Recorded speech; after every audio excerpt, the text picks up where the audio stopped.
भूत प्रेत और आत्माओं जैसी चीजों का नाम सुनते ही हमारे मन में एक डर सा पैदा हो जाता है कि ये चीजें हमें नुकसान पहुंचा सकती हैं। लेकिन क्या वाकई में ऐसा हो सकता है, या फिर ये चीजें किसी न किसी माध्यम से हमें कुछ बताना चाहती हों? दरअसल आज से 3 साल पहले जब मैं और मेरी मंगेतर रुबीना दार्जिलिंग घूमने गए थे, तब ये घटना हमारे साथ घटी थी। ये घटना हमारे लिए जितनी रोंगटे खड़े कर देने वाली थी, उससे कहीं ज्यादा दुखदायक और दिल को छूने वाली थी। मैं और रुबीना एक ही ऑफिस में काम करते थे। धीरे धीरे हमारी दोस्ती हुई और ना जाने ये दोस्ती कब प्यार में बदल गई। जल्द ही हम दोनों ने दार्जिलिंग घूमने का प्लान बनाया। रात भर ड्राइव करने के बाद हम दार्जिलिंग के एक हिल स्टेशन पर पहुंचे।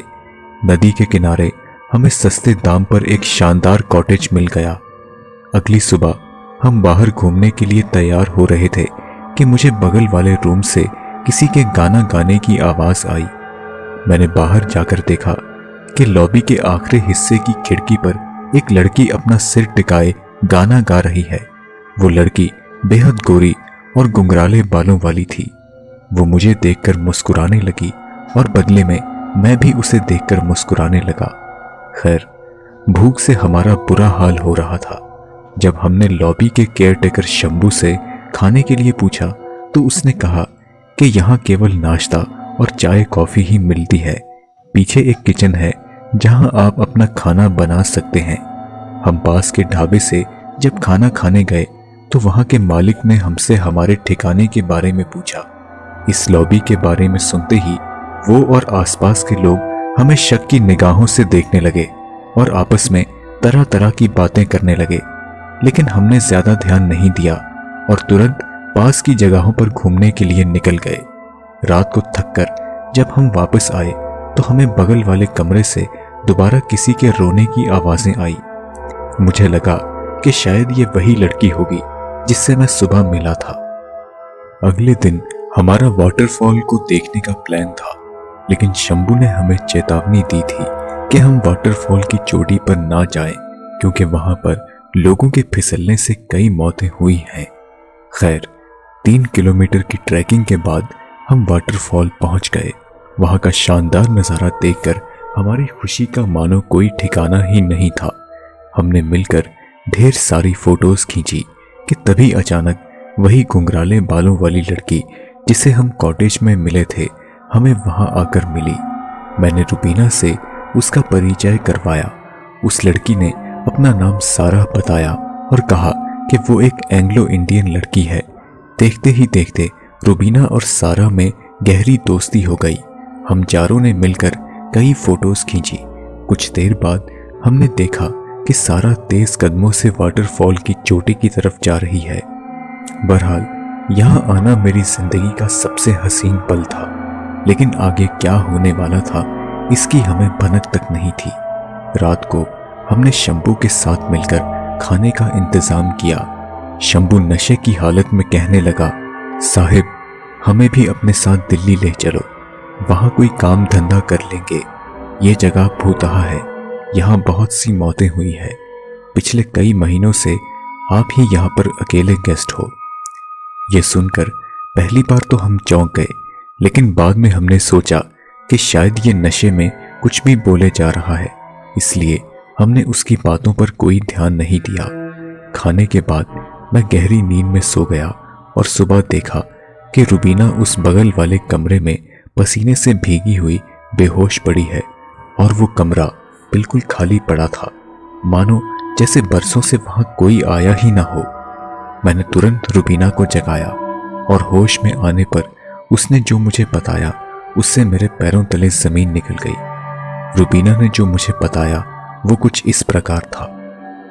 रात को करीब 3 बजे उसका दम घुटने लगा तो उसने देखा कि सारा उसके ऊपर बैठी हुई है। जैसे ही रुबीना हड़बड़ाकर उठी तो सारा उसका हाथ पकड़कर उसे अपने कमरे में ले गई। अब उस बगल वाले कमरे का हुलिया एकदम बदला हुआ था। धुंधली सी रोशनी और कोने में एक अधेड़ उम्र का अंग्रेज आदमी आंखें बंद करके वायलिन बजा रहा था। रुबीना को ऐसा लग रहा था कि जैसे उसके सामने कोई फिल्म चल रही हो। सारा उस आदमी का हाथ पकड़कर बोली, Albert please don't go, don't leave me. लेकिन उस आदमी पर सारा की बात का कोई असर नहीं हुआ और वह उठकर बाहर की तरफ जाने लगा। लेकिन तभी अचानक सारा के हाथ में पता नहीं कहां से गन आ गई और उसने उस आदमी पर गोली चला दी, जिसके बाद रुबीना बेहोश हो गई। ये सब सुनकर हम जैसे तैसे वहां से निकल पड़े। वो ढाबा जहां से हमने पहले दिन नाश्ता किया था, उसके मालिक को हमने सब कुछ बताया। वो आदमी बोला, साहिब हम आपको पहले भी बताने वाले थे, लेकिन शहर के लोग कौन सा हमारी बातों का विश्वास करते हैं। ये कॉटेज भूतहा है, यहाँ पर कई मौतें हुई है।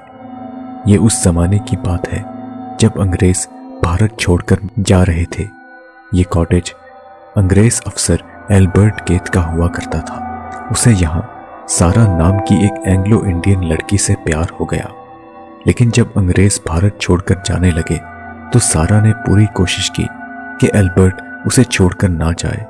लेकिन एल्बर्ट उसकी बात क्यों मानता? उसके बीवी बच्चे तो इंग्लैंड में थे और जिसे सारा प्यार समझती थी वो प्यार नहीं बल्कि एक धोखा था। इसलिए उसने एल्बर्ट को गोली मारी और बाद में वाटरफॉल की चोटी से कूदकर आत्महत्या कर ली। तब से लेकर आज तक उसकी आत्मा यहाँ पर भटकती है। इसी कारण 10 साल पहले यहाँ शंभू नाम के केयरटेकर ने भी परेशान होकर छत से कूदकर आत्महत्या कर ली। उस आदमी की ये बातें सुनकर हमारे रोंगटे खड़े हो गए और साथ ही साथ हमारी आंखों में आंसू आ गए। तभी मुझे ख्याल आया कि क्यों ना हम उन फोटोज को एक बार दोबारा चेक करें जो हमने उस दिन सारा के साथ वाटरफॉल पर खींची थी।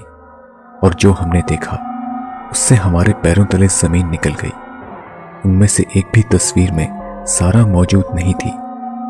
वापसी के दौरान मेरे मन में अजीबोगरीब सवाल आने लगे कि आखिर सारा ने हमें ही क्यों चुना।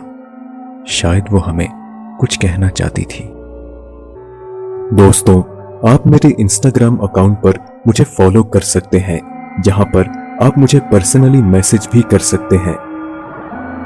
आप अपने विचार हमें कमेंट्स के माध्यम से जरूर बताएं। अगर आपको ये वीडियो पसंद आई तो इसे लाइक और शेयर जरूर करें। हम जल्द ही आपसे अगली वीडियो में मुलाकात करेंगे। तब तक के लिए इजाजत दीजिए।